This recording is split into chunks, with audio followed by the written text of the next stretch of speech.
మిట్టా వీరేష్ గౌడ్ గారు ఉన్నారు. ప్రధానంగా కీర్తిశేషులు మిట్టా రామశంకర్ గౌడ్, సావిత్రమ్మ గారి కుమారుడు మిట్టా వీరేష్ గౌడ్ గారు మనతో ఉన్నారు. వారు వివిధ పార్టీలలో సీనియర్ నాయకునిగా, యువకునిగా అనేక స్వచ్ఛంద సంస్థల తరపున సేవా కార్యక్రమాలు కూడా నిర్వహిస్తూ యాదగిరిగుట్ట ప్రముఖులలో ఒక ప్రముఖునిగా ఉన్నటువంటి యువ నాయకుడు మిట్టా వీరేష్ గౌడ్ గారు ఉన్నారు. వారు అనేక రకాల సేవా కార్యక్రమాలు నిర్వహిస్తూ ముందుకు సాగుతున్నటువంటి నాయకుడు. వారు ఇప్పుడు మనతో ఉన్నారు. వారిని పలు విషయాలు అడిగి తెలుసుకుందాం. నమస్కారం వీరేష్ గౌడ్ గారు. నమస్కారం. మీరు అనేక సంవత్సరాలుగా మీ నాన్నగారి పేరును మిట్టా రామశంకర్ గౌడ్ గారి పేరు నిలబెడుతూ మీరు సమాజంలో ముందుకెళ్తున్నారు. ప్రముఖులలో మీరు ఒక ప్రముఖునిగా కూడా మంచి పేరు ప్రఖ్యాతులు పొందుతున్నారు. అటు సేవా కార్యక్రమాలు, ఇటు రాజకీయ పార్టీలలో కూడా చురుకైన పాత్ర పోషిస్తున్నారు. ఎట్లా అనిపిస్తుంది మీకు? నా జన్మకు మా మిట్టా రామశంకర్ గారు కుమారుడు అనే ఒక బిరుదు, ఎన్ని డబ్బులు ఎన్ని ఆస్తులు సంపాదించుకోలేని నా ఆస్తి మిట్టా రామశంకర్ గారు కుమారుడు అనేది ఒక ఆస్తి ఉందా, దాంతో నా ఈ జన్మకు చాలు. మా ఫాదర్ గారి కొడుకుగా నేను పుట్టినందుకు. ఇక ఆయన గురించి చెప్పాలంటే అసలు రోజులు సరిపోవు. ఆ మహనీయుడు మామూలు వ్యక్తి కాదు. ఈ రోజు నౌ స్టిల్ అతను చనిపోయి గత 7 సంవత్సరాలు అవుతున్నది. కానీ ప్రతిరోజు నా వ్యాపార రీత్యా నేను బయటికి వెళ్తే నన్ను మందలి అని వ్యక్తి మా ఫాదర్, అరే మీ ఫాదర్ లేడా, అరే మీ ఫాదర్ అనేక సందర్భాల్లో వింటుంటాం. రామశంకర్ గౌడ్ గారిని మీలో చూస్తున్న ఫీలింగ్ జనాలు చాలా మంది. అవును, అంటే ఆయన కడుపులో పుట్టిన మేమైనా ఆయన గోటికి కూడా సరిపోము. అది ఎందుకో దేవుడు అట్లా చేస్తాడు. అంత మహానుభావుని కడుపులో పుట్టి కూడా ఆయనలాగా ఎవరు రాలేకపోయినాం. కాకపోతే ఏంటంటే మా ఫాదర్ని అనేక సందర్భాలలో ఏడికి పోయినా మీ ఫాదర్ లేడా, అరే నాకు పెద్ద సమస్య వచ్చి పడింది, ఇట్టి సమస్య మీ ఫాదర్ అయితేనే తీయగలుగుతాడు, ఇంకెవరు తీర్చలేకపోతున్నారు, అరే మీ ఫాదర్ లేడు. ప్రతిరోజు నన్ను గుర్తు చేయండి, కనీసం 10కి తక్కువ లేకుండా నన్ను గుర్తు చేయని రోజు అంటూ లేదు. అది ఇంకేం కావాలి ఈ జన్మలో, అది నాకు చాలు. మా ఫాదర్ నాకు ఇచ్చిన ఆస్తి అదే. మిట్టా రామశంకర్ గౌడ్ యాదగిరిగుట్టలో చాలా మంది ఇప్పటికీ కూడా అనుకుంటారు, ఒక పెద్ద మనిషిని కోల్పోయిన ఫీలింగ్ ఉన్నది, ఆయన లోటును ఎవరు తీర్చలేరు అనేటటువంటి డైలాగ్స్ కూడా అనేక మంది కూడా అంటుంటారు. ఇట్లా వాళ్ళు బాధను వ్యక్తం చేసినప్పుడు మీకు ఎట్లా అనిపిస్తుంటది? చాలా ప్రౌడ్గా, గౌరవంగా నేను చాలా ప్రౌడ్ ఫీల్ అయిపోతాను. అరే ఏంట్రా నేను ఏంటి అసలు ఎమ్మెల్యే, మినిస్టర్లు, సీఎం లెవెల్లో కాదు, పిఎం లెవెల్లో అయినా కూడా ఇంత తృప్తి పడరేమో. ఎందుకంటే వ్యక్తిగతంగా అతను ఏది సపోర్ట్ లేకుండా అతనే వ్యక్తిగతంగా పోరాడి ప్రతి ఒక్క ఇంటికి ఒక గౌరవంగా, అంటే ఎవరికైనా సమస్య వస్తే జనరల్గా ఎవరైనా వచ్చి అన్న ఇట్లా పనుంది, ఆగురా నేను తినొస్తా, ఆగు ఇవాళ పనుంది, లేకపోతే రేపు చూద్దాం, ఇలాంటి మాటలు నేను వినలే నా చిన్నతనం నుంచి. అప్పుడు ఏందో నాకు అర్థం కాలే. అరే అన్నా శంకర్ అన్న ఏంద్రా అన్నం తింటుంటాడు, ఏం బేడా ఇట్లా వేసిపెట్టి మా అన్నదమ్ములు కొట్లాడుకుంటుండ్రే, అరే రావే అన్న అట్లనే పోతుండే. అరే అప్పట్లో మీ నాన్నగారు బతుకున్నప్పుడు ఒక మినిస్టర్, ఒక ఎమ్మెల్యే ఇంటికాడ కూడా అంతమంది ఉండకపోయేదట. చాలా మంది ఏదో ఒక పని మీద, ఏదో ఒక పంచాయతీ మీద. అవును, ఇప్పుడు ఎమ్మెల్యేల ముంగుడు ఉన్నట్టుగా గతంలో మా ఫాదర్ ముంగడు ఉంటుండే. మాకంత చిన్నతనంలో మాకు అర్థం కాలే వాళ్ళ సమస్యల గురించి. అంటే సమస్యలు అంటే తీర్చే పెద్ద మనుషులు ఇంకా గ్రామంలో చాలా మంది ఉన్నారు. ఎవరు తీర్చలేని సమస్య కొన్ని ఎట్లుంటే అంటే వాళ్ళ కాదు, మాతో కాదా ఇది అంతెందుకు. మన యాదగిరిగుట్టలో సర్పంచ్గా ఒక మొదటి నుంచి దిగ్విజయంగా 30 సంవత్సరాలు 40 సంవత్సరాలు ఎగిన పెద్ద మనిషి ఉన్నాడు. ఆ పెద్ద మనిషి కూడా పాపం అరే ఈ పంచాయతీలు అయితే రామశంకర్ దగ్గరికే పొండాయా అని ఈ పంచాయతీ ఆ పెద్ద మనిషి అన్నారు. గ్రామాభివృద్ధికి సంబంధించిన కార్యక్రమాలు ఏమన్నా ఉంటే నేను చూసుకుంటా కానీ పంచాయతీ వ్యవహారాలంటే రామశంకర్ గారే కరెక్ట్ పంపించిన సందర్భాలు కూడా ఉన్నాయట. వీరేష్ గారు, ఇంకొకటి అనేక సందర్భాల్లో రామశంకర్ గౌడ్ గారు తన సొంత పనులను కూడా వదిలిపెట్టేసి అవసరమైతే తన కుటుంబాన్ని కూడా కొద్దిసేపు పక్కన పెట్టి జనం యొక్క సమస్యలపైనే ఫోకస్ పెట్టి వాళ్ళకి ఎక్కువ టైం ఇచ్చేదట. అటువంటిప్పుడు మీకు ఎట్లా అనిపించింది? అంటే అప్పుడు అర్థం కాలే. ఇప్పుడు అరే ఏంటి మా డాడీ ఇప్పుడు ఉండడు, మా నాన్నగారే అంటాం, డాడీ అనేది లేదు, నాన్న లేడు.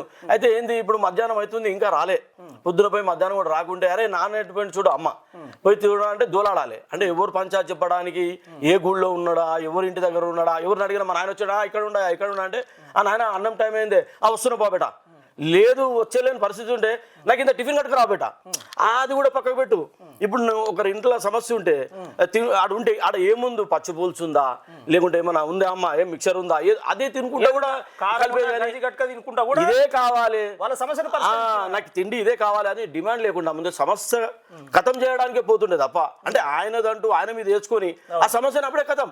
ఇప్పుడు ఇవాళ ఉన్న పరిస్థితులు ఏముంది, ఒక సమస్య వస్తే రోజుల వారిగా నెలల వారిగా గడుస్తున్న సమస్యలు అయితే కోర్టులో కానీ వివిధ బయట కానీ, అంటే బయట కూడా ఎందుకు లేదు మీ ఆయనే చెప్పేదా ఇప్పుడు చెప్పడం లేరంటే ఇప్పుడు ఇంటలేరు. అప్పుడు ఆయన వినేటట్టుగా చేసేది ఆయనకున్న స్టైల్. రామశంకర్ గౌడ్ గారి ప్రత్యేకత. అవును అంటే ఇప్పుడు సంవత్సరాల తరబడి నెలల తరబడి కోర్టులో పోలీస్ స్టేషన్లలో పరిష్కారం కానీ పంచాయతీలను కూడా మీ నాన్నగారు అతి సులువుగా పరిష్కారం చేసేది, ఇది ఎట్లా సాధ్యమైందంటారు? స్వతహా ఇప్పుడు వచ్చింది కాదు ఇది. వాళ్ళ ఫాదర్ వాళ్ళ నాన్నగారు మిట్ట వీరయ్య గౌడ్ అని స్వాతంత్ర సమరయోధుడు. నేను అదే అడుగుదాను, మీ పేరుకు ఒక ప్రత్యేకత ఉంది.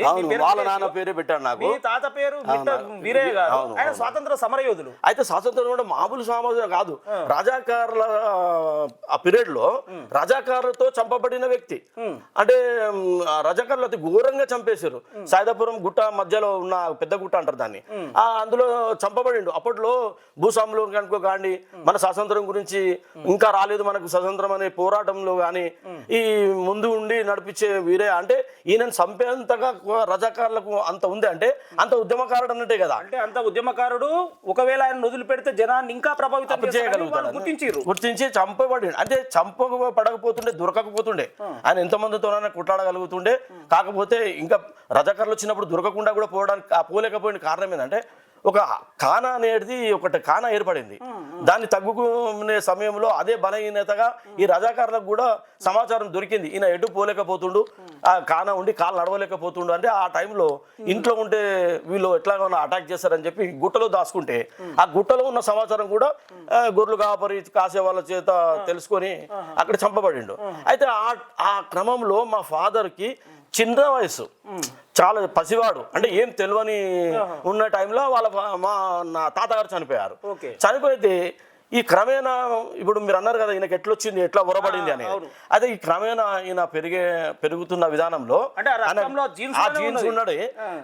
హోటల్ వ్యాపారం వ్యవసాయం చేసుకుంటూ అలా బాగా సంపాదించుకోగలిగిండు, ఎదుగుతుండు. అయితే కొద్ది సంవత్సరాల తర్వాత స్వాతంత్ర సమరయోధులకు ప్రభుత్వం పింఛన్లు ప్రకటించింది. వీరేష్ గారు, నేను అదే అడుగుదాం అనుకున్నా, స్వాతంత్ర సమర యోధుల లిస్టులో మీ తాతగారి పేరు ఎందుకు లేదు? అదే చెప్పబోతున్నా నేను. అయితే ఈ స్వాతంత్ర సమరయోధులు ప్రకటించినప్పుడు ఏమైనా మీ నాన్నగారికి స్వాతంత్ర లిస్టులో మీరు పేరు రాయడానికి అంటే మా అమ్మకు తిండి నేనే పెడతా, గవర్నమెంట్ పెట్టాల్సిన అవసరం లేదనే ఒక చిన్న గదొక్కటే తప్పు మా ఫాదర్ చేసిండేమో అనిపిస్తుంది. ఎందుకు తప్పు అంటున్నా అంటే మీ నాన్నగారికి ఆత్మాభిమానం ఎక్కువ అనుకుంటా. అప్పట్లో సంపాదించుడు ఉడుకు రక్తం, అప్పట్లోనే ఉడుకు రక్తం ఉండి ఆయన నేను సంపాదిస్తున్న డబ్బులు ఎందుకు ఓటాలు ఒకటి వ్యవసాయం ఒకటి బాగా సంపాదించుడు, పంటలు ఎట్లా పండేది విపరీతంగా బాగా పంటలు పండేది ఆనాడు. అయితే ఆ క్రమంలోనే పింఛన్ గవర్నమెంట్ నుంచి వచ్చే పింఛన్ మా అమ్మకు వద్దు, మా అమ్మకి నేనే చాదగలుగుతా అంటే గవర్నమెంట్ నుంచి వచ్చే పింఛన్ శంకరయ్య తీసుకుంటుండు అనేది ఒక అప్పట్లో వెనకట ఆమోష్ అనుకుండో లేకుంటే నాకు ఎందుకు నేను సంపాదిస్తున్నా అనుకుండో అది ఏమైపోయింది, ఆ తప్పుల వల్ల గుర్తింపు లేకుండా అయింది ప్రభుత్వంలో. అంటే ఎవ్రీ గవర్నమెంట్ సంబంధించిన ఫెస్టివల్స్ కానీ 15 ఆగస్టు 15 ఆగస్టు 26 జనవరి ఈ క్రమంలో వీళ్ళని పిలిచి గౌరవించబడతారు కదా, ఆ క్రమంలో గుర్తుంటుంది కదా ప్రజలందరికీ. ఆ గుర్తింపు లేకుండా అయిపోయి ఒక్క విషయాన్ని గమనించాలి అంటే ఉడుకు రక్తం గమనించలేదు. ఈ తప్పును మా ఫాదర్ గారు మేము పెద్దగా అయినాక మా పిల్లలు పుట్టినప్పుడు గుర్తించి ఇతను కారు కొనుక్కొని అరే నేను ఇది తప్పు చేసిన స్వాతంత్రం గుర్తులేని కారు మీద స్వాతంత్ర సమరం ఎప్పటికీ మా ఫాదర్ గారు మిట్ట వీరయ్య గౌడ్ స్వాతంత్ర సమరయోధుడు అని అతను బండి వెనుక రాసుకొని పాపం చాలా తాపత్రయపడిండు. మా ఫాదర్ స్వాతంత్ర సమరయుడు, మా ఫాదర్ అది ఎంత తప్పు ఎందుకు జరిగింది, అప్పట్లో పింఛన్ తీసుకోవడం వల్ల. ఇదంతా పూర్వీకులకు మా గ్రామంలో కానీ ఇక్కడ ఉన్న వాళ్ళ పూర్వీకులకు తెలుసు. అవును ఇదంతా జరిగింది. ఒక స్వాతంత్ర సమరయోధులైనటువంటి మిట్ట వీరయ్య గారి కుటుంబ సభ్యులుగా మీరు ఎట్లా ఫీల్ అవుతుంటారు అప్పుడప్పుడు మీ పెద్దల గురించి చెప్తుంటే? అవును, నేను ఇట్లా మేమే చెప్పుకునే పరిస్థితి వచ్చి కొద్దిగా నేను బయట వాళ్ళు కూడా చాలా మంది గుర్తించారు. ఎవరు పాత వాళ్ళే నేను చెప్పేది. ఇప్పుడు కొత్తగా వచ్చిన జనరేషన్ అనుకోండి, ఇప్పుడు నా తరపున నా లాగా వచ్చిన చిన్న పిల్లలు ఇప్పుడు పెద్దగా వాళ్ళు ఇప్పుడున్న యూత్ జనరేషన్ కానీ ఇప్పుడున్న ఒక లెవెల్ వరకు చదువుతున్నప్పుడు నేనే చెప్పుకుంటున్నానే మేమే మా తాత చదువుడు అని చెప్పుకునే పరిస్థితి కొద్దిగా బాధగా అనిపిస్తుంది. కానీ తప్పదు.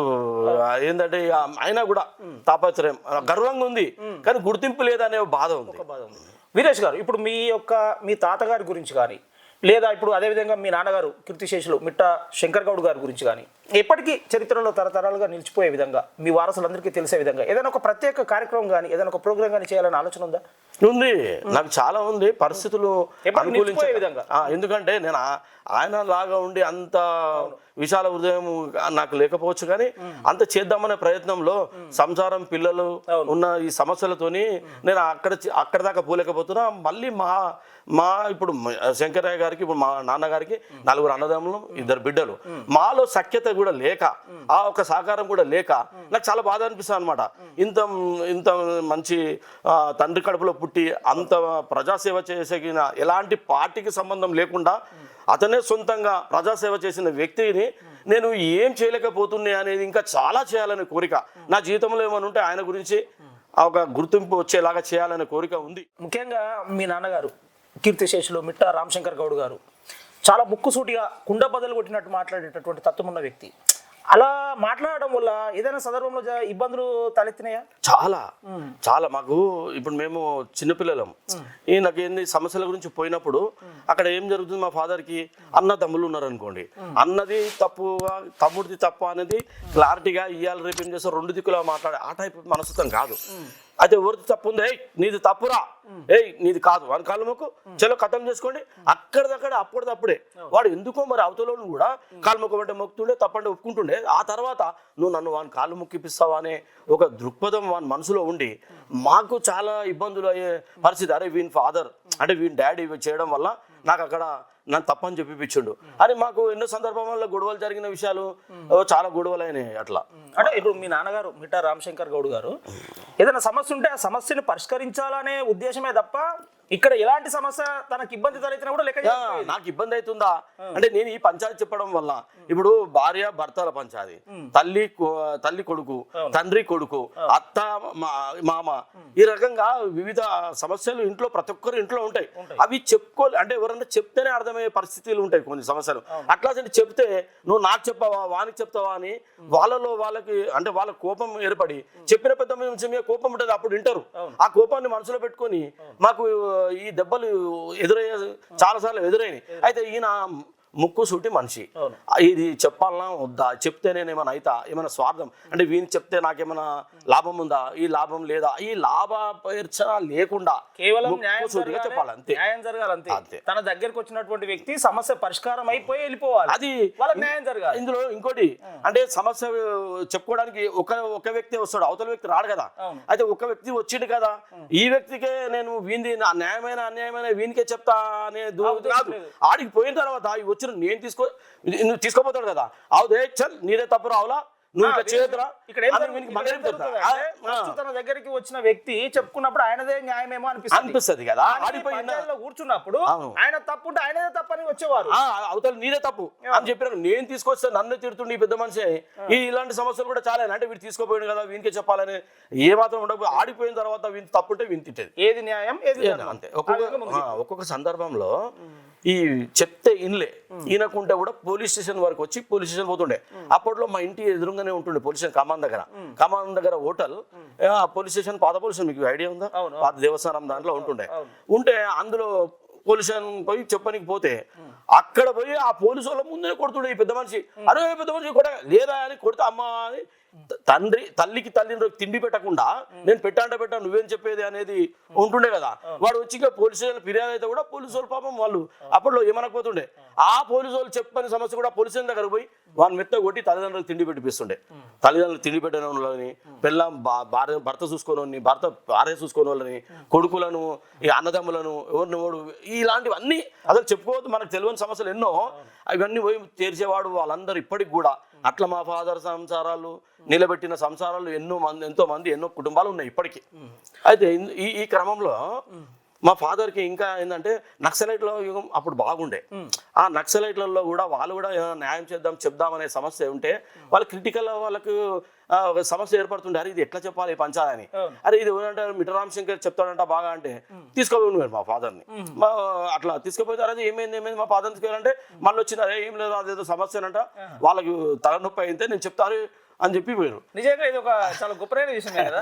ఇదే అప్పుడు అర్థం కాలే. వాళ్ళు కూడా చెప్పలేని సమస్య కూడా మా ఫాదర్ పిలిపించి చెప్పించుకునే సందర్భాలు ఉన్నాయి. అలా కాదు ఇంకా ఎడ్యుకేటెడ్ గా ఇప్పుడు జడ్జెస్ అనుకోండి, లాయర్లు అనుకోండి, డాక్టర్లు అనుకోండి, వీళ్ళ ఈ సమస్యలు కూడా వాళ్ళ శంకర్ అన్న గుట్టలో చెప్తారంట ఆయన కరెక్ట్ ఉంటుందంట అని చెప్పి తీసుకుపోయి చెప్పించుకునే సందర్భాలు స్థాయిలో పరిష్కారం కానీ పంచాయతీలను కూడా పెద్ద మనుషుల పరిష్కారం చేసుకుని రమ్మని చెప్పేవారట. దానివల్ల అంటే ముఖ్యంగా ఈ ఒక్కొక్కరికి ఒక్కొక్క రంగం వచ్చి వస్తుంది. కొందరికి వ్యాపార రంగం, కొందరికి ఎడ్యుకేషన్ రంగం, కొందరికి పొలిటికల్ రంగం. కానీ మీ నాన్నగారు పూర్తిగా పంచాయతీలు చెప్పడమే. అసలు నిజానికి చెప్పాలంటే ఇది చాలా క్రిటికల్ రంగం. ఇది ఒక ఇద్దరి మధ్య సమన్వయం చేసి ఆ ఇద్దరికి సమస్య పరిష్కారం చేయడం అనేది అది సాధ్యమయ్యేది కాదు. ఎందుకంటే ఒకరిని కోప్పడాల్సి వస్తుంది, ఒకరిని మెచ్చుకోవాల్సి వస్తుంది. దీనివల్ల ఒకరు మంచి అయితే నలుగురు కంటే అవకాశం ఉంటుంది. అయినా వీటన్నింటిని కూడా కేర్ చేయకుండా కేవలం సమస్య పరిష్కారం తన దగ్గరికి వచ్చిన వారికి న్యాయం జరగాలనే విధంగా మీ నాన్నగారు వెళ్ళేవారట. మరి ఇలాంటి సందర్భంలో ఇంకా ఏమైనా తీవ్రమైన ఇబ్బందులు ఎదుర్కొన్న సందర్భాలు ఉన్నాయా? ఉన్నాయి. నేను ఇంతకుముందు చెప్పినట్టుగా ఈ పంచాయతీ అయిన తర్వాత ఒక తమ్ముడు అన్న కిరాయి విషయంలో ఓనరు కిరాయిదారు వాళ్ళు వస్తే నీ తప్పు ఓనర్ నువ్వు అట్లా అనాల్సింది లేదని తిట్టి వచ్చిన తర్వాత ఎవరైతే కిరాయిదారు ఉంటారో వాళ్ళ నుంచి మేము ఇబ్బందులు పడిన పేర్లు వద్దు. ఎందుకంటే ఇప్పుడు స్థిరపడి ఉన్నాం, వాళ్ళు మేము అందరం కలిసి ఉన్నాం. ఈ స్థలం ఈ టైంలో చెప్పేది కాదు. వాళ్ళు మాకు ఇబ్బంది పెట్టిన విషయాలు చాలా ఉన్నాయి. అంటే మా అన్నదమ్ముల విషయంలో ఇంకా వేరే ఏమైనా ఉంటే మీ కొడుకు ఇట్లా అని చెప్పి కావాల్సుకొని ముందు తీసుకొస్తే అట్లా ఇబ్బందులు పడ్డ విషయాలు చాలా ఉన్నాయి. కాకపోతే ఇప్పుడు చెప్పడం వల్ల ఏమవుతుందంటే ఆ కుటుంబాలకు ఇప్పుడు అంతా మంచిగా ఉన్నాం మేము. అప్పట్లో జరిగిన విషయాలు ఇవి. ముఖ్యంగా మీ నాన్నగారు తర్వాత రాజకీయ రంగంలో కూడా ఎంట్రీ అవడానికి ప్రయత్నం చేసిర్రు. ఒకసారి ప్రజాప్రతినిధిగా కూడా గెలిచినట్టున్నారు. కానీ ఈ పంచాయతీలు చెప్పడం వల్ల రాజకీయంగా చాలా ఇబ్బందులు ఏర్పడ్డ సందర్భాలు కూడా ఎదుర్కొన్నట్టుంది. ఎదుర్కొన్నారంట. సింగిల్ విండో చైర్మన్ గా ఇప్పుడు రైతు కదా మా ఫాదర్, రైతుగా మా పంటలు బాగా పండిస్తుండే. ఆ రకంగా సింగిల్ విండో చైర్మన్ గా అప్పుడున్న అధికారులు అంటే ఎమ్మెల్యేలు కానీ అప్పుడు వీళ్ళందరూ ఆధ్వర్యంలో ఉండమంటే అది సింగిల్ విండో చైర్మన్ గా ఉండే. కాకపోతే మా ఫాదర్ బాగా ఏంటంటే గుట్టగా నరసింహస్వామికి సేవ చేయాలనే కోరిక బాగా ఉండే. అది తీరగానే పోయిండే. అవును, ధర్మకర్త పదవిని కూడా ఆశించారు కానీ కొద్ది కాలం కలిసి ముఖ్యంగా మీ ఫాదర్ కి ఒక పేరు ఉంది, అంత చాలా ముద్దుగా మీరు పిలుచుకుంటారు అభిమానులు అంతా, శంకర్ షేర్ అంటారు. శంకర్ షేర్ ఇప్పటికి కూడా శంకర్ షేర్ అంటారు. ఇప్పుడు మామూలుగా ఎవరన్నా షేర్ అంటే ఏం రా నువ్వు షేర్ అంటే నిజంగా శంకర్ షేరే. నిజానికి ఆ పేరు షేర్ అనే పేరు మీ నాన్నగారికి బాగా సూట్ అయినట్టు. అవును అవును. అంటే హోటల్ కూడా మా ఫాదర్ హోటల్ పెట్టిండు, హోటల్ వ్యాపారం. వ్యవసాయం చేసుకుంటూ హోటల్ వ్యాపారం. ఆ హోటల్ పేరే శంకర్ షేర్. అవును, ఆ హోటల్ పేరు శంకర్ షేర్ పెట్టుకొని అంటే ఇవాళ ఏం షేర్ రా అది ఎప్పుడు అంటే ఈయనకు అబ్బింది అంటే శంకర్ షేర్. అదే చెప్తున్నా, ఒక బిరుదు కానీ ఒక పేరు కానీ పెట్టుకోవాలంటే ఉండాలి. ఆ అర్హత ఆయనకు ఉంది. ఎందుకంటే వివిధ సమస్యలు ప్రతి ఇంటికో సమస్య ఎలాంటిది తీర్చలేనిది తీర్చగలుగుతుందంటే ఆటోమేటిక్ గా శంకర్ షేర్ లేదంటే శంకర్ అన్న ఈ రకంగా పేర్లు బిరుదులు బాగుండే మాకు. ఎందుకంటే కూడా ఎవరికి వినని వాళ్ళు కూడా, ఒకరి మాట వినని వాళ్ళు కూడా ఎందుకో మీ నాన్నగారి దగ్గర రాగానే బెండ్ అయిపోయేది. అవును, ఆటోమేటిక్ గా చూడగానే. అవును, అవి కూడా చాలా విన్నా, ఇప్పటికీ అది గుర్తుంది నాకు. ఈయన రాకముందు ఆయన వస్తే భయపడతారా ఆయన అని ఇరు వర్గాలు కొట్లాడుకుంటుంటాయి. అంటే పంచాయతీకి ఆడికి వచ్చే ముందు ఇప్పుడు గుళ్ళో కూర్చుంటాయి అని అనుకోండి, లేకపోతే ఆ రచ్చబండ కాడ కూర్చున్నారు అనుకోండి. అంత ముందుకే వీళ్ళందరూ వచ్చి ఆడుంటారు శంకరాన్ని వస్తుండు అని చెప్పడానికి. అంతలోపు అరే ఆగరా శంకరాన్ని వస్తే నీ పని చేస్తా అంటే ఆయన వస్తే ఏంది అది అన్నోడు. ఆయన వస్తేనే ఉంటే అసలు అప్పటిదాకా అన్నోడు ఎవడు మాట్లాడకపోతుండే. అంటే అది ఏంటంటే అది స్వతహాగా ఆయనంతా ఆయనకు ఈయన చేస్తున్న ఈ సేవా కార్యక్రమం దుక్కున్న మనిషిని చూడగానే ఆటోమేటిక్ గా బెండ్ అయిపోతుండే, చెప్తే వింటుండే. అదేందో మనిషి లేకుంటే ఒక తీరు, వచ్చే వరకు ఒక తీరు ఉంటుండే. అది నిజమే, అది కరెక్టే. వీరేష్ గారు, ప్రధానంగా బుల్లెట్ దిగిందా లేదా అంటే ఎప్పుడు వచ్చామన్నది కాదు, బుల్లెట్ దిగిందా లేదా అన్నట్టుగా మీ నాన్నగారి యొక్క వ్యవహార శైలి ఉండేదని చాలా మంది కూడా ప్రశంసిస్తుంటారు. ఎందుకంటే ఏదైనా ఒక సమస్య వచ్చినప్పుడు శంకర్ గారు ఎంట్రీ అయ్యిందంటే కథ మీద పరిష్కారం అయినట్టే అనేటటువంటి ఫీల్, తృప్తి ఉండేది. దీనికి మీరు ఎట్లా తృప్తి పడుతున్నారు అంటే మీరు ఎట్లా అనుకుంటున్నారు మా నాన్నగారు ఈ విధంగా ఇంత బాగా చేసిండు అని మీకు అది వినబడుతున్నప్పుడు మీకు ఎట్లా సాటిస్ఫై అయింది? అదే కదా నేను చాలా చాలా అంటే చాలా ఫీల్. అంటే నేను ఇప్పటివరకు కూడా మా ఫాదర్ పోయినప్పటి నుంచి అతను కాలం చేసినప్పటి నుంచి కూడా అలాంటి వ్యక్తి ఎవరైనా దొరుకుతారేమో, అలాంటి సేమ్ సమవుజ్జులు ఎవరైనా ఉన్నారా అని ఎంత వెతికినా నాకు కనపడలేదు. ఎందుకంటే దగ్గరుండి చూసిన వ్యక్తిగా, అతను కొడుకుగా అతను చేసిన ఇవన్నీ నేను చూసినా కనుక అట్లా ఎవరైనా ఉన్నారా, ఎవరు లేరు ప్రస్తుతం. అయితే పోనీ ఆయన కడుపులో పుట్టిన వాళ్ళు ఎవరైనా ఉన్నామంటే లేరు. ఎందుకంటే మా సంసారాలు పిల్లలు చూసుకోవడం దాదాపుగా ఏంటంటే వారసత్వంగా అది అందిపుచ్చుకుంటుంటారు చాలా మంది, వ్యాపారమే కానీ పొలిటికల్ గా కానీ. ఈ పంచాయతీలు అంటే సమస్యలు పరిష్కరించడం అనేటటువంటి ఈ రంగాన్ని వారసత్వంగా మీరు ఎందుకు అందుకోలేకపోయారు? అంటే ఈ వారసత్వం అంటే ఎట్లా అంటే ఇప్పుడు ఏదో బిజినెస్ చేస్తున్నారు, అదే తండ్రిది కొడుకు చేస్తుండవు అనుకోవచ్చు. ఇప్పుడు మా తండ్రి గారు ఏంటంటే ఎవరన్నా వ్యక్తులు చనిపోతే, ఎవరైనా ఇంట్లో వ్యక్తులు చనిపోతే ముందుండి ఇంట్లో వాళ్ళే చేయలేని పరిస్థితి ఉంటుంది. అంటే చాలా మంది కుటుంబాలు ఉన్న వాళ్ళు అంటే చేసుకుంటారు. అయినా సరే నాకు తెలిసిందంటే నేను అదే అడుగుదాం అనుకున్నా, ఎవరైనా చనిపోతే సొంత ఇంట్లో కుటుంబ సభ్యులు కూడా చేయలేనటువంటి పరిస్థితులలో చేయలేని విధంగా ఆయన మొత్తం అక్కడనే ఉండి అన్ని వ్యవహారాలు చూసుకొని పూర్తయ్యే వరకు ఉండేవారట. అవును, ఆ పెద్ద మనిషిని, చనిపోయిన పెద్ద మనిషిని పట్టుకోవాలన్నా ఏమైనా కార్యక్రమాలు చేయాలన్నా, చనిపోయిన తర్వాత చేసే కార్యక్రమాలకు కూడా ఇంటి వాళ్ళంతా భయపడుతుంటారు. ఈయన ముందుండి ఫటాఫట్ చేయడం అనేది నిజంగా అది దేవుడిచ్చిన వరమే. సరే ఆ తండ్రి గారు అవి చేసిరు కదా, కొడుకులుగా మీరు చేయగలరంటే అది మాతో కాదు, మాతో సాధ్యం కాదు. మిగతా వాళ్ళకు కూడా నాకు అట్లా సాధ్యమైన వాళ్ళు ఎవరు కనబడలే.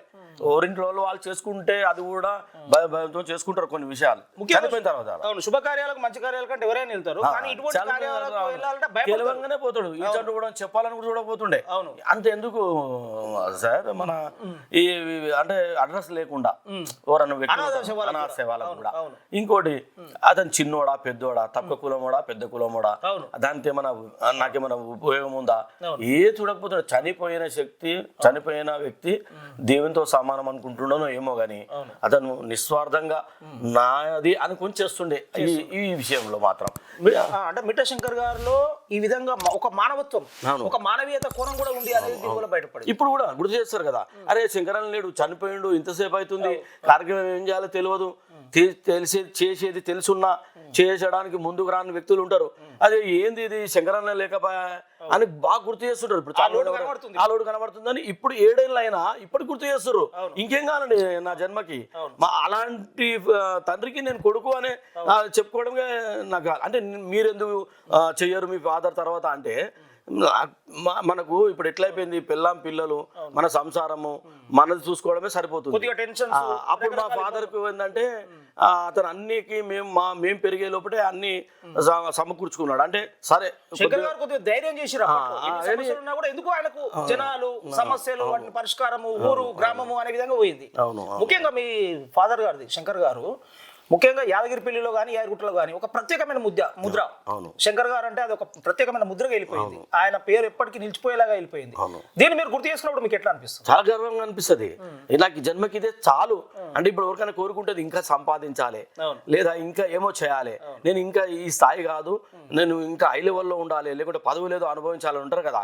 నాకు మా మిట్టా రామశంకర్ గౌడ్ కొడుకుగా ఆ పదవి ఉంది చూసినావా, ఆ అర్హత, ఆ గర్వం నాకు అదే చాలా గర్వం, గౌరవం, బ్రాండ్ అని ఫీల్ అవుతున్నాను నేను. చాలా ఫీల్ అయిపోతా ఈ విషయంలో మాత్రం. అంటే అందరు తండ్రులు అందరు కొడుకులు అందరికి ఉంటుండ్రు, అందరూ ఉంటారు, కానీ స్పెషల్ గా మా ఫాదర్ ఈ రకంగా ఇతను చేసిన సేవలు ఇప్పుడు అందరూ గుర్తు చేస్తుంటే ఆ వచ్చే ఆ గౌరవము నీకు ఏ పదవిలో గానీ నేను ఆనందం నేను పొందలేను. ఉన్నది ఇప్పటికీ కూడా యాదగిరిగుట్టలో మిట్టా రామశంకర్ గారి కుమారులు, మిట్టా రామశంకర్ గారి వారసులు, శంకర్ సేర్ వారసులు అంటుంటే ఎప్పటికీ గర్వంగా ఉంటుంది, చాలా గర్వంగా ఉంటుంది. ప్రధానంగా వీరేష్ గారు, మనకు యాదగిరిగుట్టలో ప్రధాన రహదారి మీద ఉన్నటువంటి వ్యాపారులు గతంలో యాదగిరిగుట్ట పునర్నిర్మాణంలో భాగంగా వాళ్ళు దుకాణాలు కోల్పోయే పరిస్థితి ఏర్పడింది. ఆ సమయంలో మీ నాన్నగారు వారందరినీ ఒక తాటిపైకి తీసుకువచ్చి వారి సమస్య పరిష్కారం కోసం అప్పటి సీఎం కేసీఆర్ ను కూడా స్వయంగా కలిసిండ్రు అని సమాచారం ఉంది. అప్పట్లో కలిసిండ్రు కూడా.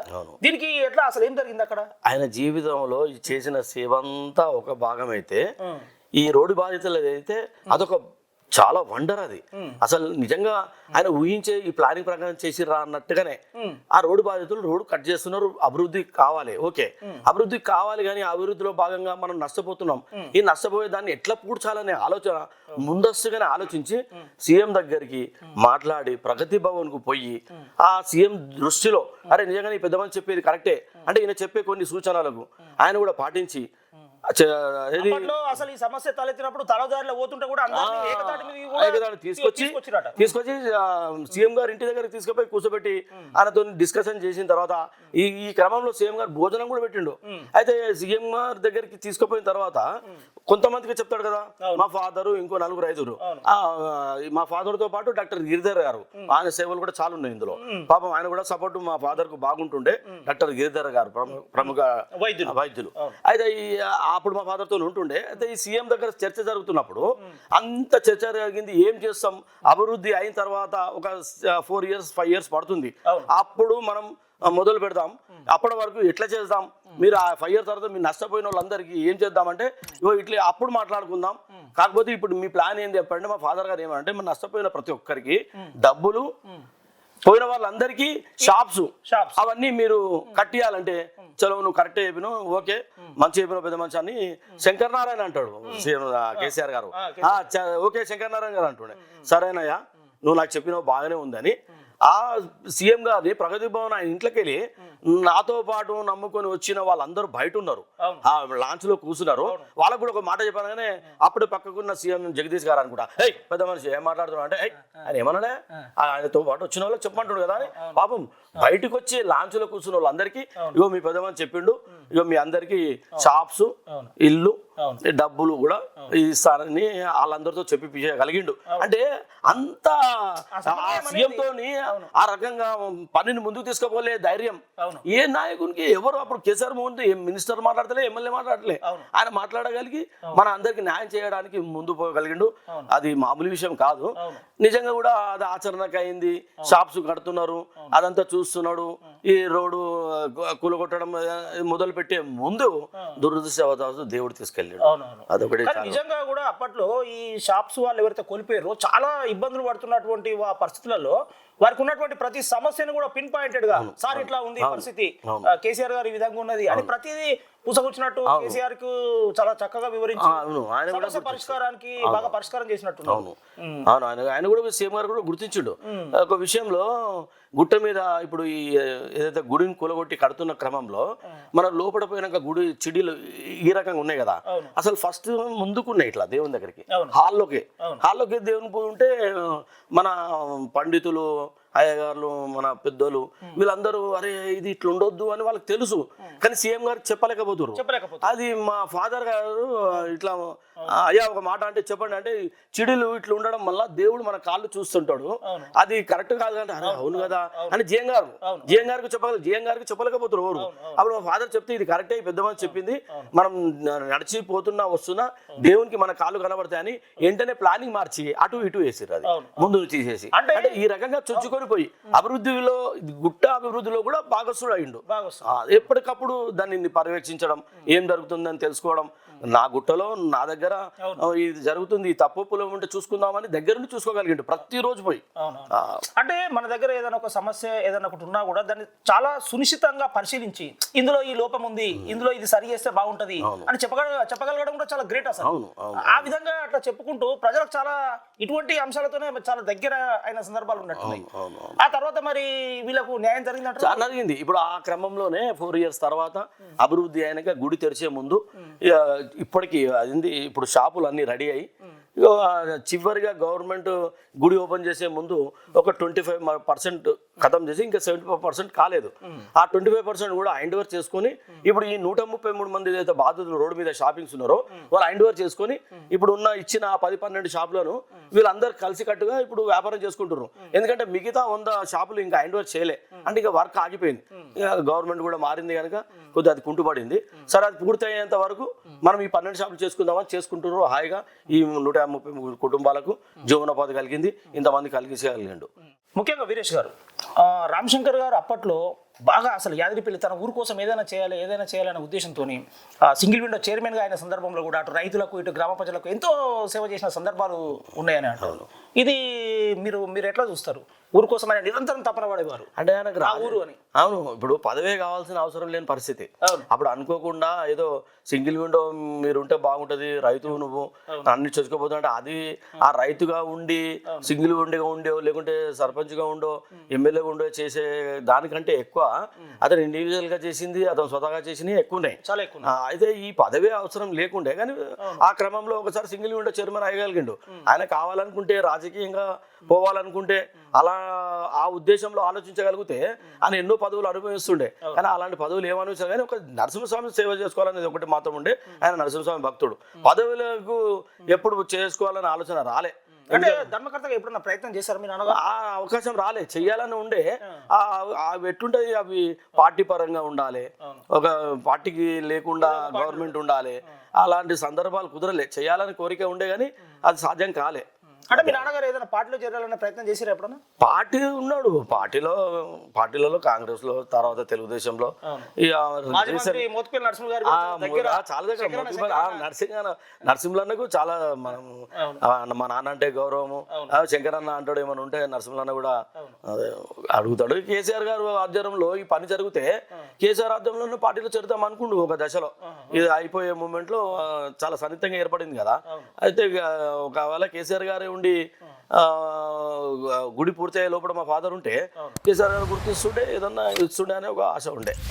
ముఖ్యంగా ఇప్పుడు ఒక గౌడ సంఘ నాయకుడిగా మీ నాన్నగారు గౌడ్స్కు గీత కార్మికుల సమస్యల మీద కూడా తరచుగా ఎలుగెత్తి చాటేవారు, వాళ్ళ సమస్యలకు కూడా పరిష్కారం కావాలి అనే విధంగా పోరాడేవారట. అవును, దాన్ని ఎట్లా మీరు గతంలో మన దగ్గర గౌడ్స్ ఆడవాళ్ళు కూడా కళ్ళు అమ్ముతుండే, మగవాళ్ళు ఏమో చెట్టు ఎక్కుతుండే, ఎక్కి ఓడ్చుకొని వస్తుండే. అతను కష్టపడి ఎక్కి వచ్చి అక్కడ పెడితే లేడీస్ అమ్ముతుండే. అయితే ఈ లేడీస్ అమ్మే క్రమంలో మా ఫాదర్ కు నచ్చలే, మా నాన్నమ్మ గారు కూడా అమ్ముతుండే. అయితే ఈ ఆడవాళ్ళు అమ్మే సంస్కృతి వద్దు అని బంద్ చేసిందే మా ఫాదర్ గారు. అంటే ఆడవాళ్ళు కళ్ళు అమ్మొద్దు అనేది ఆయన యువకుడుగా ఉన్నప్పుడే అట్లా బంద్ చేపించి అదే సాంప్రదాయం పక్క ఊర్లు కూడా పాకింది. మన గుళ్ళపల్లిలో కానీ తర్వాత గ్రామంలో కూడా అరే ఇది కరెక్టే వద్దు, ఎందుకంటే ఇక్కడ పిలిగ్రిమ్ సెంటర్ ఊర్లలో తీసుకొచ్చింది మీ నాన్నగారు. అవును, మా ఫాదరే. మహిళలు బయటికి వెళ్ళి ఈ విధంగా చేయడం ఇప్పుడు ఆ కులంలో ఇంకా చాలా మంది యువకులు పెరిగినరు, ఇంకా పని కావాలి అని మన దాంట్లో ఏమంటారు మామలాలు ఎక్కువ చేసి కూడా మామలాలు ఎక్కువ చేసిన వ్యక్తి మా ఫాదరే. మా గౌడ కులంలో కూడా చాలా ముందు ఉండి ఇలాంటి కార్యక్రమాలు చాలా చేసిండు. అదే లేడీస్ ని బంద్ చేపించి మగవాళ్ళే అమ్ముకుంటట్టు ఇంకా మామూలు ఎక్కువ చేసి పక్క ఊర్లో కూడా ఎక్కడైతే ఇవి ఉంటాయి చెట్ల కోసం తీసుకొని మనం ముందు ఉండే. ముఖ్యంగా ఏదైనా ఎక్సైజ్ శాఖతోని గీత కార్మికులకు ఏదైనా సందర్భం పని ఉన్నప్పుడు కూడా ముఖ్యంగా తన సమయం అంతా కేటాయించి కూడా వాళ్ళ సమస్య. అవును, ఇప్పుడు ఎక్సైజ్ శాఖ వాళ్ళు ఏమైనా ఉంటే సమస్య ఉంటే మా ఫాదర్ దగ్గరికి వస్తుండే. మా ఫాదరే ఎక్సైజ్ శాఖ అంటే అరే గౌడ కులం అనగానే శంకర్ గారి దగ్గరికి పోవాలి. అది కూడా అంటే ఒక గ్రామంలో సమస్యలు తీర్చుకుంటూ యాదగిరిపల్లి కానీ గుళ్ళపల్లి కానీ యాదగిరిగుట్ట కానీ చుట్టుపక్కల గ్రామాలు ఏవైనా ఇవన్నీ తిరుక్కుంటూ అతని కులం సంబంధించిన అంశాలు కూడా అన్ని చూస్తాం. ముఖ్యంగా ఇప్పుడు మన దగ్గర గుళ్ళపల్లి కూడా ఉంటుంది. గుళ్ళపల్లి గీత కార్మిక సంఘాన్ని మన సంఘాన్ని గుళ్ళపల్లి గీత సంఘాన్ని కూడా సపరేట్ ఉన్నా కూడా ఏమైనా సమస్య వస్తే పెద్ద మనిషిని కూడా కలుపుకొని సమన్వయం చేసుకొని నడిపిస్తారు. ముఖ్యంగా గీత కార్మికుల సమస్యల కోసం కూడా చాలా పరిష్కారానికి కృషి చేసిన సందర్భాలు ఉన్నాయి. ముఖ్యంగా మీ నాన్నగారు ఎవరికైనా ఏదైనా ఆపద ఉందన్నా కూడా లేకుంటే ఏదైనా సహాయం కావాలన్నా కూడా ఎవరైనా అడిగితే కాదనకుండా వారికి తనకున్న స్థాయిలో తనకున్నంతలో సహాయం చేసేవారని పేరుంది. దీనికి మీరు ఎట్లా స్పందిస్తారు? మీరేమో అదే కదా నేను ఇప్పటిదాకా చెప్పేది. ఇలాంటి సేవలు చేసుకుంటూ ఈ క్రమంలో ఇప్పుడు కమర్షియల్ డబ్బు అంటే వేరే సాయం మాట సాయం కానీ ఏమైనా చేయొచ్చు, కానీ డబ్బు రూపంగా వచ్చినప్పుడు సమస్య ఎట్లా? ఇట్లా డబ్బు పంచుకుంటూ పోయేంత వ్యక్తి కాదు కదా. ఆయనంతా ఆయన ఉండేంత వరకు సంపాదించుకోండి, కానీ ఆ డబ్బు సమస్య వరకు ఎట్లా తీర్చాలంటే అది ఆయనకే తడుతుండే. అది ఎట్లా పలానా క్రమంలో చేస్తే అంటే లేకుంటే వ్యక్తుల ద్వారా అతనికి ఇప్పిస్తే సోర్స్ దోలాడి పంపిస్తుండే. సజెషన్స్ సూపర్ సజెషన్స్ అన్నమాట. సమస్యను కథం చేసే కానీ వదిలేకపోతుండే. ఆయన జీవితం మొత్తంలో నాకు తెలిసి సమస్యను మధ్యలో వదిలేసింది లేదు.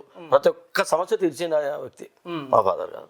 ముఖ్యంగా వీరేష్ గారు, అప్పట్లో మీ నాన్నగారు మిట్ట రామశంకర్ గౌడ్ గారు, మన గ్రామంలో ఈ శ్మశాన వాటిక అభివృద్ధి గురించి కూడా చాలా ప్రయత్నాలు చేసి కృషి చేసిన సందర్భాలు ఉన్నాయనే సమాచారం ఉంది. అసలు ఆ విషయం ఎట్లా జరిగింది శ్మశాన వాటిక గురించి? శ్మశాన వాటిక గురించి ఎవరైనా మనం ఇప్పుడు శ్మశానం దగ్గర వాటిక పోయినప్పుడు అరే సమస్యలు లేవు, ఇక్కడ వాటర్ లేదు, లేకుంటే ఈ స్థలం బాగలేదు, ఇది అంత కాదు, మంచి కావాలని ఎవరైనా మనం ఇప్పుడు పోయినప్పుడు అనుకుంటూ వస్తాం. నిజానికి అది ఒకటే గుర్తు చేస్తాం, తర్వాత గుర్తుకు చేసుకోము, ఆ సందర్భం రాదు. కానీ మా ఫాదర్ మాత్రం పట్టుబట్టి శ్మశాన వాటికల్లో మెయిన్ గా యాగిరిపల్లి కానీ ఇలా యాగిరిపల్లి శ్మశానం వాడడానికి కారకుడు మా ఫాదరే. ఈ ఇప్పుడు గుట్ట దగ్గర ఈ చెరువు మన పాతగుడ్డ పోయే తోవకు చెరువు పక్కకు గుడ్డల కాలనీ వెనక సైడ్ ఆ శ్మశాన వాటికకు మా ఫాదరే కారకుడు ముఖ్యంగా. మీకు గుర్తుందా ఇప్పుడు దేవుని బాయ్ గోశాల కాడ శ్మశాన వాటిక ఉండే.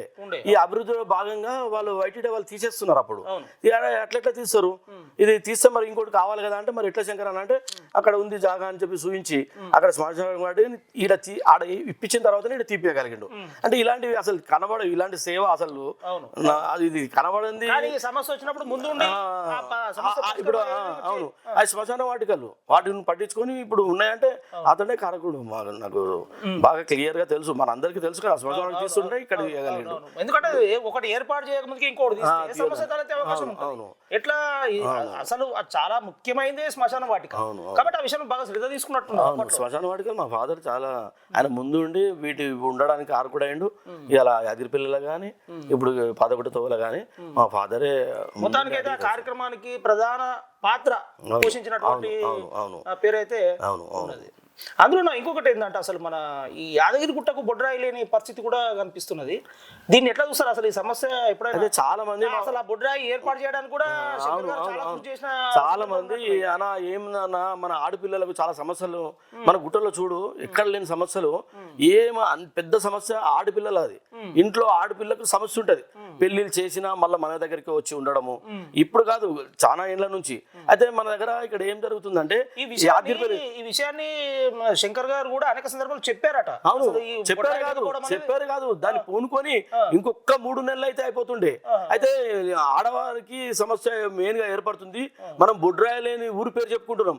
యాదిరిపల్లి కానీ గుల్లపల్లి కానీ పోగానే ఎక్కడన్నా హైదరాబాద్ లో ఎవరికైనా ఏమైనా చెప్పాలనుకో ఎవరు నీది అంటే ఫస్ట్ యాదగిరిగుట్ట అని చెప్తాం, గుల్లపల్లి నాది యాదగిరిపల్లి నాది అని చెప్పాం.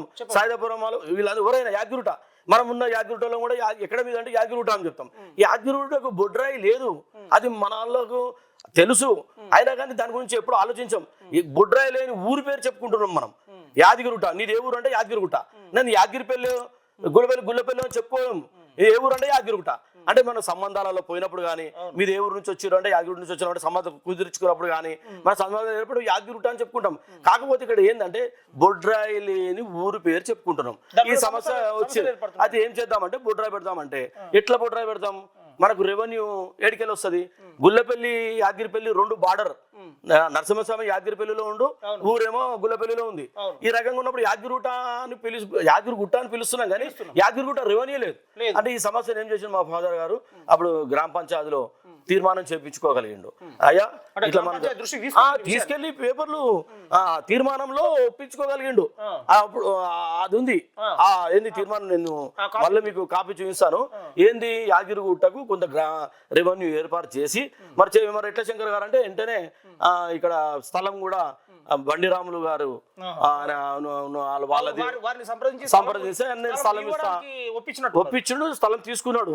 తీసుకొని ఆ స్థలంలో మనం బొడ్రాయి పెట్టాలి అని చెప్పి గుట్ట మీద చైర్మన్ గారు నరసింహమూర్తి గారు ధర్మకర్త గారిని సంప్రదించి మళ్ళీ మన స్థానిక వైద్యులు డాక్టర్ గిరిధర్ గారు వాళ్ళ ఫాదరు మరి మా నాన్నగారు కలిసి మరుకు ఆశ్రమం దగ్గర పండితులు ఉంటారు కదా, అక్కడ వాళ్ళ సలహా తీసుకోవడానికి పోయి అక్కడ సలహాలు తీసుకొని వారు కూడా ఒక ముహూర్తం కూడా పెట్టారు. ఏంది వచ్చే 3 నెలల్లో శ్రావణంలో ఈ బొడ్రాయి పెట్టుకుందామని. యాదగిరిగుట్ట మందం మనం యాదగిరిగుట్ట బొడ్రాయి లేని ఊరి పేరు చెప్పుకుంటాం. మనం యాదగిరిగుట్ట బొడ్రాయి పెడదామని దాన్ని పూనుకొని ముందుకు తీసుకెళ్లి గ్రామ పంచాయతీలో తీర్మానం కూడా చేయించి ఆ కాపీ రాతాను ఉంది. ఆ మరకు కాశ్రమంలో పంతులతో ఆ ముహూర్తాలు పెట్టి మన పంతులు నరసింహమూర్తి గారు కూడా నరసింహమూర్తి గారు డాక్టర్ గిరిధర్ గారు డాక్టర్ నరసింహాచారి గారు మా నాన్నగారు జరిగింది. అదే ముహూర్తం కూడా శ్రావణంలో వచ్చింది. దురదృష్టవశాత్తు దేవుడు మా ఫాదర్ ని సరే గుండెపోటు వచ్చి పోయారు కానీ ఒక 3 నెలలు బతుకుంటే బుడ్రాయి కూడా పెట్టేవాడు. అంత క్రమం అంతా జరిగింది. ఇది చాలా మందికి తెలియదు. ఈ రకంగా గ్రామం కోసం పాటుపడింది. నిజానికి ఇది చాలా అంటే చిన్న సమస్య అనిపిస్తుంది కానీ ఇదే పెద్ద సమస్య కదా. ఇప్పటికీ మనం యాదగిరిగుట్ట అని చెప్పుకుంటున్నాం. ఈ దీని యొక్క ప్రాధాన్యతను మిట్ట శంకర్ గారు గుర్తించిండు. బొడ్రాయి అనే సమస్య అనేది చాలా పెద్దదని గుర్తించి ఆయన ఆ విధంగా ప్రయత్నం చేసిండు. గుర్తించిన చాలా మంది ఏంటంటే మనకున్న బిజీ లైఫ్ లో పడిపోయి అసలు ఈ సమస్య తీవ్రత ఏందనేది మనం గుర్తించలేకపోతాం. సరే, ఇప్పుడు మీ ఫాదరు మీ నాన్నగారు అంత కృషి చేశారు కదా, దీన్ని ఏమైనా మీరు ముందుకు తీసుకెళ్లే అవకాశం ఉందా? అదే ఇది ఎట్లా అంటే అది ఆయనకే సాధ్యం. ఇప్పటిదాకా చెప్పింది అదే. ఆయన కొడుకులో పుట్టిన మేమైనా కొన్ని సాధ్యం కాని విషయాలు అంటే ఇది ముందుకు తీసుకోవాలా అంటే నేను నా ఇంటి పరంగా నా సంసార పరంగా కొన్ని డ్యామేజ్కి అయ్యి కొన్ని త్యాగం చేయాల్సిన పరిస్థితి. అంటే మనం ఇంట్లో గెలిచి రచ్చగెలి వాళ్ళంటారు. నేను ఇంట్లో న్యాయం చేయలేని బయట చేయగలిగే పరిస్థితి లేదు. చేస్తానేమో కానీ సమయం సందర్భం ఇప్పుడు కాదు. మా ఫాదర్ గారికి అవకాశం కలిగింది, ఆ సమయం ఉంది, ఆయన ఇవ్వగలిగిండు. కానీ మేము ఇచ్చే సమయం మాకు లేదు, అంతే తప్ప ఇంకా వేరే ఉద్దేశం కాదు. కాకపోతే ఆ సమయం వచ్చినాడు, ఆ పరిస్థితి వచ్చినాడు చేయగలిగితే ఆ దేవుడు మీరు కూడా భాగస్వామి అవుతాం. శంకర్ గారి వారసులుగా కుమారులుగా మీరు కూడా భాగస్వామి అవుతారు. అయినా కూడా మీ నాన్నగారి పేరు నిలబెట్టే విధంగా మీరు మీ తాతగారి పేరు నిలబెట్టే విధంగా మీరు కూడా అనేక సేవా కార్యక్రమాలు అనేక సమాజానికి ఉపయోగపడే కార్యక్రమాలు కూడా చేస్తున్నట్టుంది. ఉదాహరణకు ఏదైనా సందర్భంలో పండుగల సందర్భంలో లేకుంటే వివిధ ప్రత్యేకమైన సందర్భాలలో ఈ విధంగా దుస్తుల పంపిణీ బట్టల పంపిణీ. ఉదాహరణకి ఇప్పుడు గ్రామంలో పెద్ద ఎత్తున దుర్గమ్మ పండుగ కాటమాయ పండుగ జరుగుతుంది. ఈ సందర్భంగా మీరు దుస్తులు కూడా పంపిణీ చేస్తున్నట్టున్నారు. మీకు ఎట్లా అనిపిస్తుంది? అయితే మాకు ఇంట్లో సంవత్సరం అందరికీ ప్రతి సంవత్సరం ఇది పండుగలాగా చేసుకుంటారు. మాకెందుకో లేదు, ఆ వెనకటి నుంచి ఆచారం లేదో ఏమో. సంవత్సరం ఒకసారి చనిపోయిన వాళ్ళది ఒకటే సంవత్సరం చేసుకున్న తర్వాత మళ్ళా గుర్తు చేయరు. కాకపోతే అట్లా నాకు ఎందుకో అరే ఇది ఎట్లా మర్చిపోయినట్టు అవుతుంది అని నేను ప్రతి సంవత్సరం ఒకసారి అన్నదానం చేస్తాను. మా నాన్నగారు ఇచ్చిన అక్కడ లాడ్జింగ్ ఉంది, ఆ లాడ్జింగ్ దగ్గర నాకు తోచిన కాడికి నేను అన్నదాన కార్యక్రమాలు చేస్తుంటాను. ఇట్లనే ఎవరికన్నా ఏమైనా అవసరం ఉంటే అప్పుడు ఉన్న పరిస్థితుల్లో సందర్భాన్ని బట్టి నేను ఏదైనా ప్రోగ్రామ్ చేస్తుంటాను. ఇప్పుడు అయితే కాటమయ్య గుడి కట్టడం జరుగుతుంది. దాంట్లో భాగస్తుడే మా నాన్న. ఈ గుడి కట్టాడే దాంట్లో కానీ దుర్గమ్మ గుడి ఇవి రెండు ఇది 5వ సంవత్సరం, కాటమయ్య 3వ సంవత్సరం. అయితే ఈ సందర్భంగా మా ఫాదర్ గారి టీ షర్ట్లు పేరు మీద స్మరించుకుంటూ ప్రోగ్రామ్ చేద్దామని చేస్తున్నా. అది చాలా తక్కువనే, ఆయనకి ఎంత చేసినా తక్కువనే. సందర్భాన్ని ముందుకు సాగడం మీరు చాలా కష్టపడి లక్ష్మీ గణేష్ యువజన సంఘం తరఫున కూడా మంచి కార్యక్రమాలు ప్రతి సంవత్సరం కూడా వినాయక నవరాత్రులు యాదగిరిగుట్టలో ఒక ప్రత్యేకమైన రీతిలో మీరు నిర్వహిస్తున్నారు. అదే ఆ దేవుడు నాకు అదొక అవకాశం కలిగించిండు. అది కూడా ఆ స్ఫూర్తి మా ఫాదర్ నుంచి వచ్చిందేమో. ఒక సంస్థను అయితే ఒక గత 30 సంవత్సరాల నుంచి అందులో అన్ని వర్గాలు ఉండరు. పాపం అందరం కలిసికట్టుగా అందరి ప్రోద్బలంతో లక్ష్మీ గణేష్ యువజన సంఘం తరఫున ఎప్పుడు ప్రతి సంవత్సరం గణేష్ నిలబెట్టడం జరుగుతుంది. చాలా గ్రాండ్ గా అందరం ఒక కుటుంబ సభ్యుల్లాగా ఆ పండుగ చేసుకోవడం జరుగుతుంది. కాకపోతే నా అదృష్టం ఏంటంటే మేమందరం ఈ మధ్యలో మా ఫాదర్ చనిపోయిన తర్వాత ఆయన ఉన్నప్పుడు కాకుండా ఆయన ఉన్నప్పుడు ఇంతమందికి రోడ్డు బాధితులకు షాప్స్ కానీ ఇల్లులు కానీ డబ్బులు కానీ ఇప్పగలిగిండు. నాకు అదృష్టం ఏంటంటే నేనున్న కాలనీ కూడా ఈ తీసేయాలని వచ్చి ఈ కాలనీ మొత్తం తీసేయడం జరిగింది. అప్పుడు నేను ఏదైతే అరే ఇది కరెక్ట్ కాదు, సరే వాళ్ళ అభివృద్ధిలో తీసుకొని నేను కూడా ఇది మా ఫాదర్ లాగా నేను కూడా వీళ్ళందరూ లబ్ధి చేకూర్చేయాలనే ఉద్దేశంతో నేను చాలా ముందుకెళ్ళి నేను కూడా సీఎం గారితో మాట్లాడడం జరిగింది. సీఎం గారు దానికి ఒప్పుకోవడం జరిగింది. ఇప్పుడు ఆ కాలనీ వాసులందరికీ అంజనాపురి కాలనీ అని ఇంకో కాలనీ కూడా ఏర్పడింది. ఇదంతా కీలకంగా ఆ రోజు సీఎం గారు గుర్తించి నన్ను ఎక్కించుకొని పోతే నేను అప్పుడన్నా నేను శంకర్ గారు కొడుకున్నాను కూడా చెప్పిన ఓకే అన్న ఇప్పుడు ఏంది నీ సమస్య అంటే లేదయ్యా మాకు ఇట్లా ఇల్లులు పోతున్నాయి, మాకు కూడా ఇల్లులు కావాలి అంటే సరే ఎక్కడ అని పలానా అంజనాపురి కాలనీ ఇప్పుడు ప్రస్తుతం ఏర్పడింది. నాకు కూడా గర్వంగా ఉంది. అది మాత్రం మా ఫాదర్ నుంచి వచ్చిందే, నా స్వతహాగా రాలే. నా ముందు నేను చూసినా కదా ఆ రకంగా వచ్చింది నాకు. అంటే ఇది కూడా స్ఫూర్తి ఆయననే.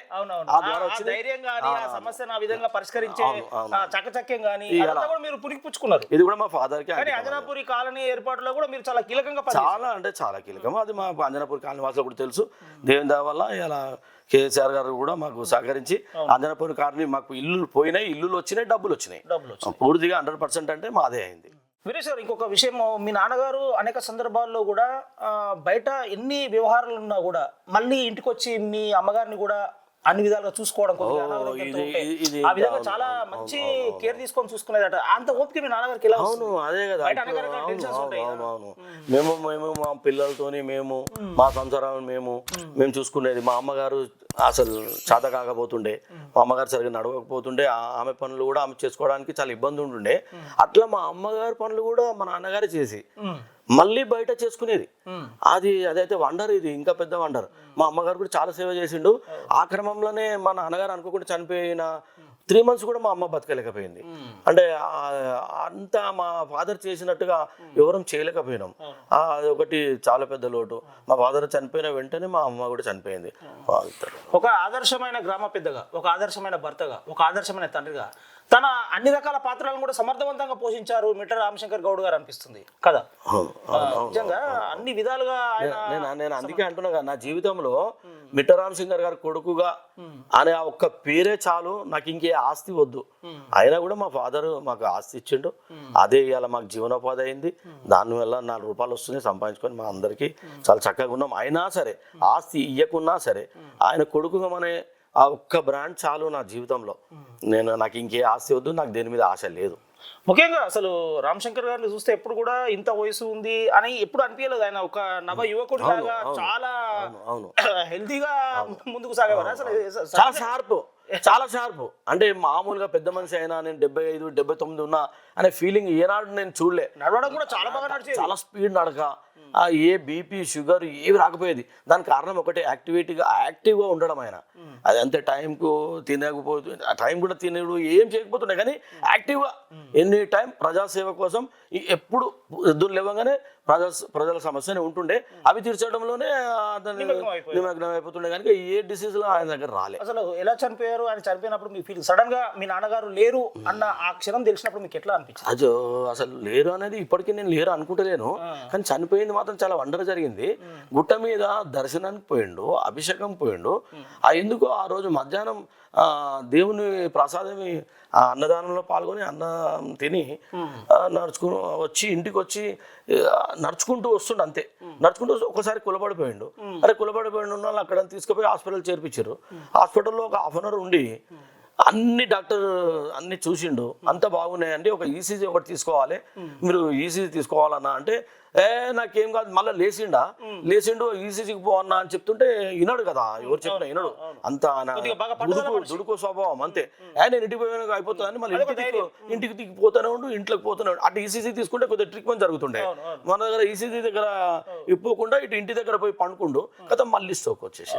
మా ముందు మేము అందరం, మా ఫ్యామిలీ అంతా ఉన్నాం. అప్పటికే కులబడిండు అంటే ఫ్యామిలీ కోడళ్ళము కొడుకులము అందరం ఉన్నాం. మా ముందే అప్పటిదప్పుడు సడన్ గా మళ్ళీ వేసుకుపోదామనే లోపలనే సడన్ స్ట్రోక్. అంటే ఫస్ట్ ఒకసారి వచ్చింది, హాస్పిటల్లో పడుకుంటూ మళ్ళీ ఇంటికి వచ్చేటప్పుడు మళ్ళీ పెద్దగా వచ్చేసింది. అది చాలా బాధాకరం. నాన్నగారి అంత్యక్రియలప్పుడు కూడా దాదాపుగా ఈ ఊరే కాకుండా చుట్టుపక్కల నుంచి కూడా చాలా మంది జనాలు ఆయన చేసిన సేవలను స్మరించుకుంటూ, అరే ఇక మనకు శంకర్ గారు లేని లోటు ఎవరు తీర్చలేరు అనే విధంగా అందరూ అనుకొని చాలా మంది బాధపడ్డారు. అదే బాధను కంటిన్యూగా ఇప్పటికీ ఎవరు మర్చిపోతలేరు. నిజానికి వాళ్ళు గుర్తు చేస్తుంటే నేను ఏంది ఊకే ఇదేంది అనుకుంటా, నేను ఇదే స్మరించుకుంటూ ఆయన గురించే మాట్లాడుకుంటూ, నేను మా నాన్నగారి గురించి మాట్లాడకుండా నేను ఇంటికి వెళ్ళి బయటికి పోయి మళ్ళీ ఆయన గురించి స్మరించకుండా ఇంటికి వచ్చిన రోజు లేదు. ఒక 10 మందితోనన్నా ఈ డిస్కస్ అవుతుంది. ఎందుకంటే ప్రతి ఇంట్లో సంవత్సరానికి శంకరన్న లేడు. ఇప్పుడు రీసెంట్ గా ఏమైంది, మనకు ఒక బ్రిడ్జ్ ఏర్పడింది. ఈ షాప్స్ ముందు అంతా బ్రిడ్జ్ ఏర్పడింది. మా ఫాదర్ ఉంటే అసలు మీ ఫాదర్ లేకపోయిండు, ఆయన ఉంటే ఈ బ్రిడ్జ్ పడనీయకపోతుండే. చాలా 2 భాగాలు అయిపోయింది. మనకు గ్రామము కుంటుపడిపోయింది. అంటే ఒక కళావిహీనంగా ఎలాంటి మన అభివృద్ధి లేకుండా ఏదో ఏమంటారు సముద్రం ఉండి నీళ్ళు తాగనట్టుగా ఇంత పెద్ద గుట్టకు అంత జనం వస్తుండ్రు. ఆ బ్రిడ్జ్ కింద మనం ఉండి ఏ వ్యాపారం నడవక తెల్ల ముఖాలు వేసుకొని చూసుకొని ఏం చేయాలని అర్థం కాక, సరే దేవుని దేవాల మీ నాన్నగారు శంకర్ గారు ఉంటే అదే ఎప్పుడు టాపిక్ అదే, మీరు ఆయన ఉంటే బ్రిడ్జ్ కాకపోతుండే, మీరు ఆయన ఉంటే అంటే అది బాధ అనిపిస్తుంది గురించి, కానీ గర్వంగా ఉంది కూడా. ఆ పెద్ద మనిషిని మేమే కాకుండా ఊరంతా తలుచుకుంటున్నారు. అసలు ఆయనే బతుకుంటే 24 గంటలు ఇదే సమస్య మీద పోరాడుతూ కూడా ఈ సమస్యను పరిష్కరించేవారు. అవును, తప్పకుండా బ్రిడ్జ్ పడకపోతుండే. వాళ్ళే అంటున్నారు శంకర్ అన్న ఉంటే బ్రిడ్జ్ పడకపోతుండే, మనకి ఏ సమస్య ఉన్నా తీరుస్తుండే, ఇప్పుడు ఎవరు లేకుండా అని బాధపడుతున్నారు. అంతే అదే. ఓకే వీరేష్ గారు, ముఖ్యంగా శంకర్ గారి యొక్క ఆశయాలను మీరు ముందుకు తీసుకెళ్లాలని కోరుకుంటూ దేవుడు మీకు ధైర్యాన్ని ఇవ్వాలని మేము మనస్ఫూర్తిగా కోరుకుంటూ, మరి ముఖ్యంగా ఒక మంచి ఆదర్శప్రాయుడైన తండ్రిగా, ఆదర్శప్రాయుడైన భర్తగా, ఒక గ్రామ పెద్దగా అనేక రకాల సేవా కార్యక్రమాలు చేసి, ముఖ్యంగా ఆయన జీవితం మొత్తం ఒక విధంగా చెప్పాలంటే సామాన్యుల కోసమే తన జీవితాన్ని దారపోసి సేవా కార్యక్రమాలు చేసినటువంటి ఒక మంచి మనసున్న వ్యక్తిగా మనం స్వర్గీయులైన మిట్ట రామశంకర్ గారిని మనం గుర్తు చేసుకోవచ్చు. ఇది ఈనాటి అతిథితో ఉన్నటువంటి కార్యక్రమం. మళ్ళీ మరొక అతిథితో మళ్ళీ కలుద్దాం. అప్పటివరకు నమస్కారం, సెలవు. జై శంకర్ అన్న, జై జై శంకర్ అన్న, నీవు లేని లోటు తీరనిది. జై శంకర్. Like and subscribe.